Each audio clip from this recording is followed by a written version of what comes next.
Farming for ROI on Ag Day is brought to you by Avail T5 Phosphorus Fertilizer Enhancer. Get more benefits from your phosphorus fertilizer applications and less waste of your hard-earned dollar with Avail T5 Phosphorus Fertilizer Enhancer. Learn more at VLSCI.com. Brian Arnall, who is a precision nutrient management specialist with Oklahoma State University, joins us. And Brian, give us a few tips or some things that we can do on the farm that are going to have a good agronomic return on investment. Yeah, so we look at it, and one of my number one go-tos, especially for the Plain States regions, which I work in, so Oklahoma, Texas, Kansas, and through that, and up even in through the Dakotas, is grid sampling. You know, and a lot of our regions haven't highly used it, hasn't been adopted rapidly. But for us, grid sampling is not necessarily tied to a high ROI with phosphorus, potassium. It's about the lime. And so we have our prairie soils have acidified. And so the ROI on variable rate lime for return on investment for both yield, nutrients, and herbicide activity is extremely high. Talk to me about some of the other nutrient management things that we can do, say, nitrogen. Yep.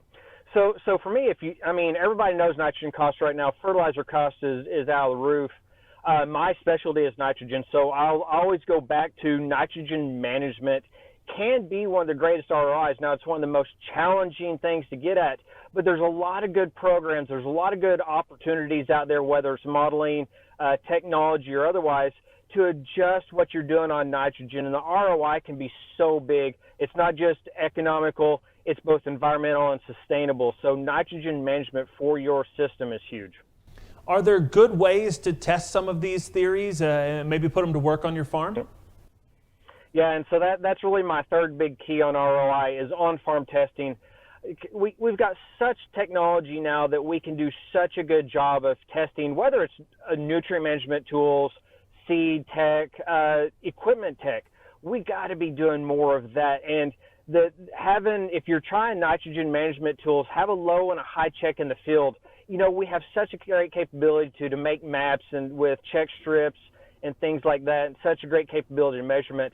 Right now, we have so many groups doing precision management, site-specific management, but we don't have the site-specific data that needs to go with it. So we really got to be site-specific with our data. That means response curves. That means hybrid performance and things as such that. So for me, the biggest key on all this, the biggest ROI is on-farm research.